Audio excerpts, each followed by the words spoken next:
سلسلہ ہدایت قرآن، سنت اور اہل بیت علیہم السلام میں خوش آمدید۔ خوش آمدید۔ آج ہم قرآن مجید کی 76ویں سورہ یعنی سورۃ الانسان کا ایک تفصیلی جائزہ لینے جا رہے ہیں۔ جی، اس سورہ کو سورۃ الدہر اور حل آتی کے نام سے بھی جانا جاتا ہے۔ بالکل، اور اس میں 31 آیات ہیں۔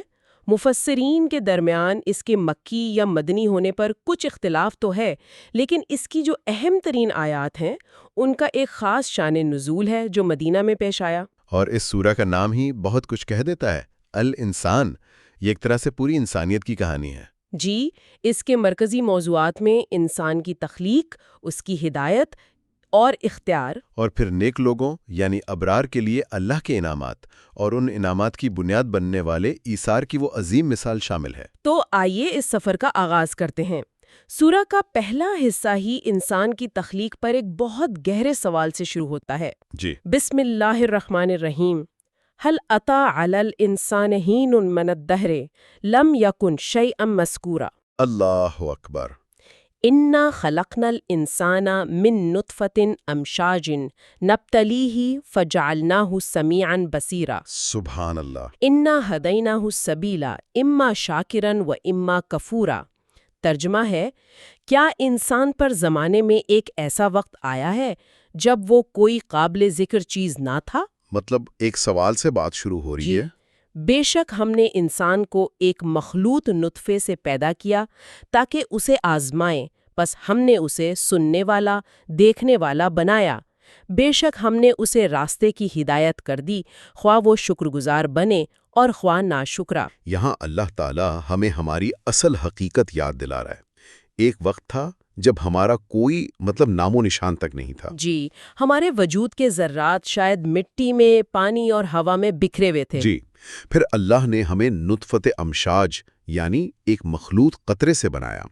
تفاسیر میں آتا ہے کہ یہ مرد اور عورت کے تولیدی خلیوں کے ملاپ کی طرف اشارہ ہے، جو آج ایک سائنسی حقیقت ہے۔ اور جو بات یہاں سب سے اہم ہے وہ یہ کہ تخلیق کے فوراً بعد مقصد بھی بتا دیا گیا، نبتلیہ، تاکہ ہم اسے آزمائیں۔ بالکل، اور آزمائش کے لیے اوزار بھی دیے، سمیعاً بصیرا، سننے والا اور دیکھنے والا بنایا۔ اور یہ صرف جسمانی اعضاء نہیں ہے نا، یہ حق کو سننے اور سچ کو دیکھنے کی صلاحیت کی طرف اشارہ ہے۔ بہت خوبصورت نقطہ ہے۔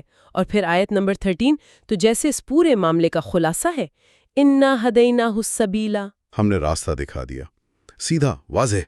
اب فیصلہ انسان کا ہے، اما شاکرا و اما کفورا، یا تو شکر گزاری کا راستہ اپنا لو یا ناشکری کا۔ یعنی تخلیق کے پہلے ہی مرحلے میں امتحان اور اختیار کا تصور واضح کر دیا گیا ہے۔ بالکل، اور اسی اختیار کے نتیجے میں دو راہیں نکلتی ہیں۔ چنانچہ اگلی آیت میں ہی ناشکروں کا انجام بتایا گیا ہے، انا اعتدنا للکافرین سلاسل واغلالا وسعیرا۔ بے شک ہم نے کافروں کے لیے زنجیریں اور طوق اور بھڑکتی ہوئی آگ تیار کر رکھی ہے۔ یہ ایک بہت سخت تنبیہ ہے۔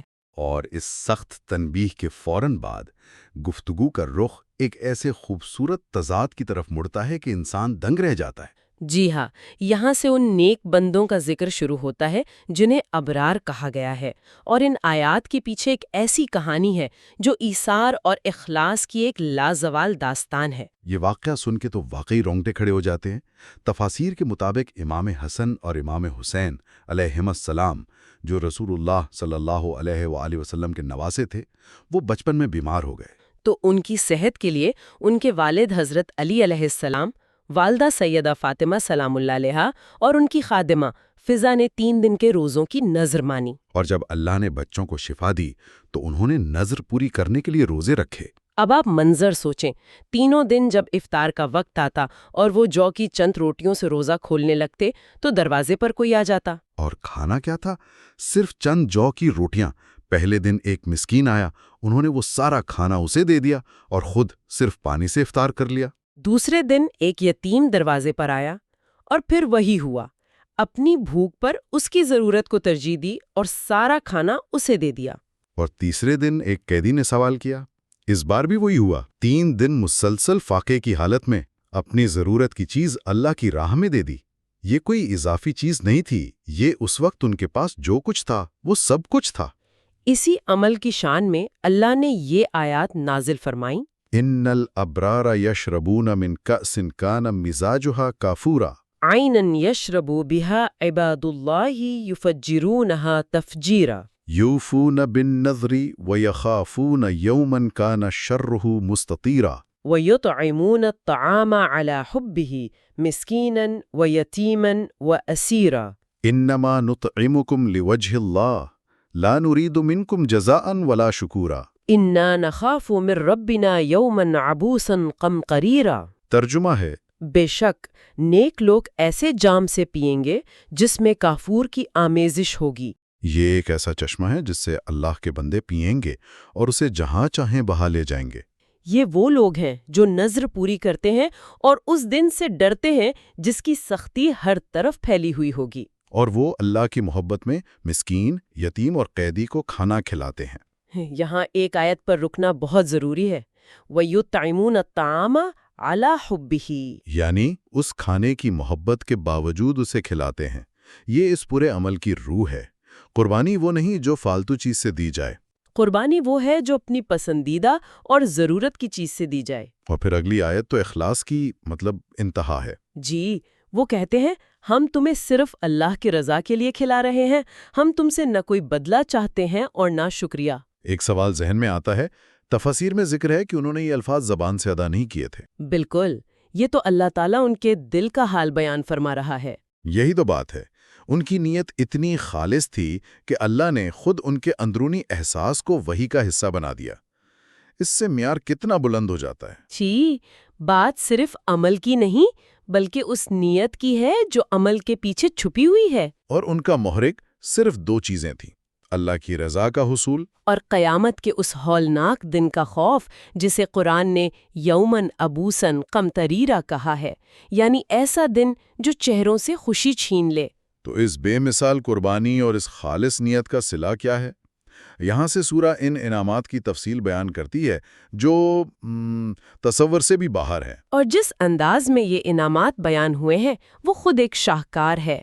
لگتا ہے جیسے اللہ تعالیٰ اس ایک چھوٹے سے عمل کی قدردانی میں ایک پوری سلطنت تعمیر کر کے دکھا رہا ہے۔ فَوَقَاهُمُ اللَّهُ شَرَّ ذَلِكَ الْيَوْمِ وَلَقَّاهُمْ نَضْرَةً وَسُرُورًا وَجَزَاهُمْ بِمَا صَبَرُوا جَنَّةً وَحَرِيرًا عَالِيَهُمْ ثِيَابُ سُنْدُسٍ خُضْرٌ وَإِسْتَبْرَقٍ وَحُلُّوا أَسَاوِرَ مِنْ فِضَّةٍ وَسَقَاهُمْ رَبُّهُمْ شَرَابًا طَهُورًا إِنَّ هَذَا كَانَ لَكُمْ جَزَاءً وَكَانَ سَعْيُكُمْ مَشْكُورًا۔ ترجمہ، پس اللہ انہیں اس دن کے شر سے بچا لے گا اور انہیں تازگی اور خوشی عطا فرمائے گا، اور ان کے صبر کے بدلے انہیں جنت اور ریشمی لباس عطا کرے گا۔ پھر آگے فرمایا، ان کے اوپر سبز باریک اور موٹے ریشم کے لباس ہوں گے، انہیں چاندی کے کنگن پہنائے جائیں گے اور ان کا رب انہیں پاکیزہ مشروب پلائے گا۔ اور آخر میں فرمایا، بے شک یہ تمہارے لیے جزا ہے اور تمہاری کوشش کی قدر کی گئی۔ ان آیات اور ان کے درمیان والی آیات میں تقریباً 15 مختلف نعمتوں کا ذکر ہے۔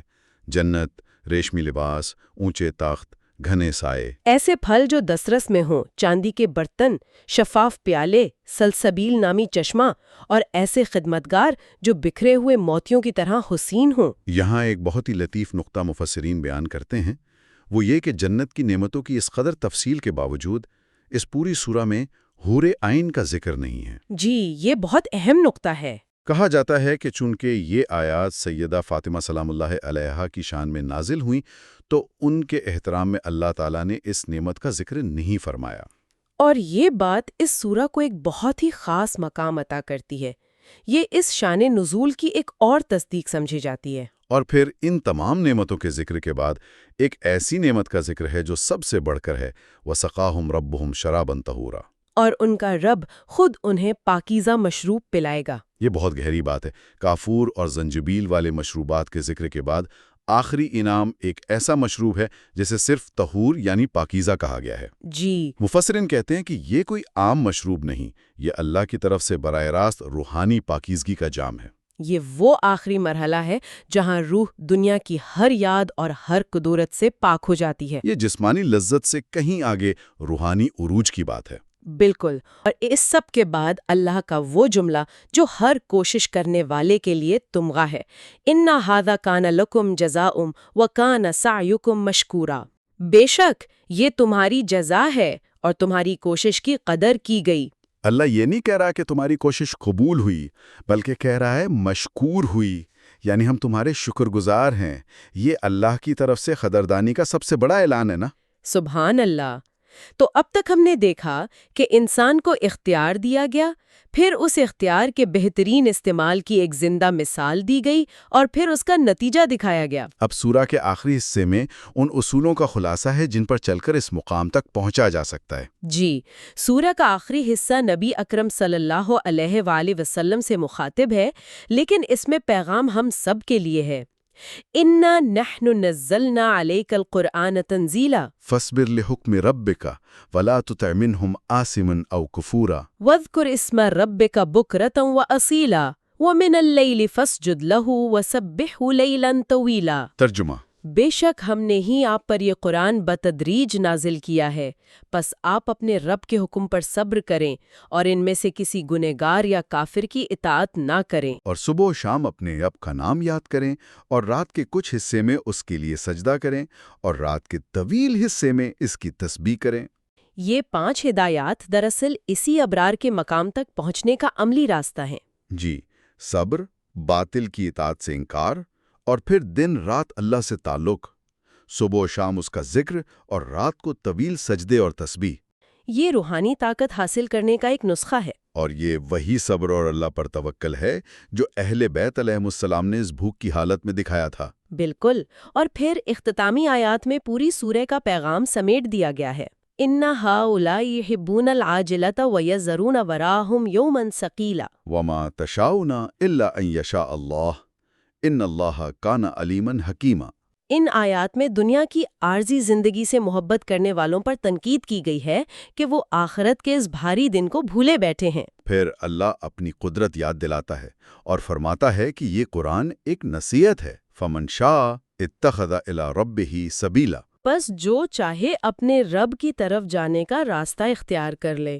یہاں پھر اختیار کی بات آ گئی، لیکن فوراً بعد وہ آیت آتی ہے جو اکثر لوگوں کو الجھا دیتی ہے۔ جی، وَمَا تَشَاءُونَ إِلَّا أَن يَشَاءَ اللَّهُ، اور تم کچھ نہیں چاہ سکتے مگر وہی جو اللہ چاہے۔ اس سے یہ سوال پیدا ہوتا ہے کہ اگر ہماری چاہت اللہ کی چاہت کے تابع ہے تو ہمارے اختیار کا کیا مطلب ہوا؟ یہ جبر و اختیار کی ایک پرانی بحث ہے۔ علماء اہل بیت نے اس کی بہت خوبصورت وضاحت کی ہے۔ وہ کہتے ہیں کہ یہ نہ مکمل جبر ہے اور نہ ہی مکمل تفویض۔ مطلب ایسا نہیں کہ انسان مکمل مجبور ہے، اور ایسا بھی نہیں کہ اسے مکمل آزاد چھوڑ دیا گیا ہے۔ جی، بلکہ یہ امرن بین الامرین ہے، یعنی ان دونوں کے درمیان کی ایک صورتحال ہے۔ اسے ایک مثال سے سمجھا جا سکتا ہے۔ فرض کریں آپ ایک ٹرین میں سفر کر رہے ہیں۔ آپ ٹرین کے اندر اٹھنے، بیٹھنے، چلنے پھرنے میں آزاد ہیں۔ یہ آپ کا اختیار ہے۔ لیکن ٹرین کس سمت میں جا رہی ہے اور کس رفتار سے، یہ ڈرائیور کے کنٹرول میں ہے۔ بالکل، ہماری مرضی اور اختیار اللہ کے بنائے ہوئے بڑے نظام کے اندر کام کرتے ہیں۔ اللہ کی مشیت یہی ہے کہ ہم اپنے اختیار کو استعمال کریں۔ ہمیں انتخاب کی جو طاقت ملی ہے وہ خود اللہ کی عطا کردہ ہے۔ امام علیہ السلام کا ایک قول ہے کہ ہمارے دل اللہ کی مشیت کے ظرف ہیں، جب وہ چاہتا ہے تو ہم چاہتے ہیں۔ اس کا مطلب یہ نہیں کہ ہم مجبور ہیں، بلکہ یہ کہ ہمارا ارادہ اور اختیار خود اللہ کی ایک تخلیق ہے اور اس کی اجازت کے دائرے میں ہی ممکن ہے۔ تو سورۃ الانسان، جس کا نام انسان ہے، ہمیں انسانیت کی پوری کہانی سناتی ہے۔ یہ ہمیں یاد دلاتی ہے کہ ہم ایک گمنام شے تھے۔ پھر ہمیں سننے، دیکھنے اور منتخب کرنے کی صلاحیت دی گئی۔ پھر ہمارے سامنے ایک معیار رکھا گیا، اہل بیت علیہ السلام کے ایثار کا معیار، جو یہ بتاتا ہے کہ اس اختیار کا بہترین استعمال کیا ہے۔ یہ سورہ شکر گزاری کی تعریف ہی بدل دیتی ہے۔ شاکر صرف وہ نہیں جو نعمت ملنے پر شکر کرے، بالکل، بلکہ حقیقی شاکر وہ ہے جو اپنی سب سے بڑی ضرورت کی نعمت بھی اللہ کی راہ میں دے کر شاکر بنے۔ اور سورہ کا اختتام اسی انتخاب پر ہوتا ہے۔ اللہ جسے چاہتا ہے اپنی رحمت میں داخل کرتا ہے، اور ظالموں کے لیے دردناک عذاب ہے۔ راستہ اتنا واضح دکھانے کے بعد سوال یہ نہیں رہ جاتا کہ اللہ نے ہمارے لیے کیا چاہا ہے، بلکہ سوال یہ ہے کہ ہماری اپنی چاہت، ہمارا اپنا انتخاب ہمیں اس کی رحمت کی طرف لے جانے کے لیے کون سا راستہ اختیار کر رہا ہے۔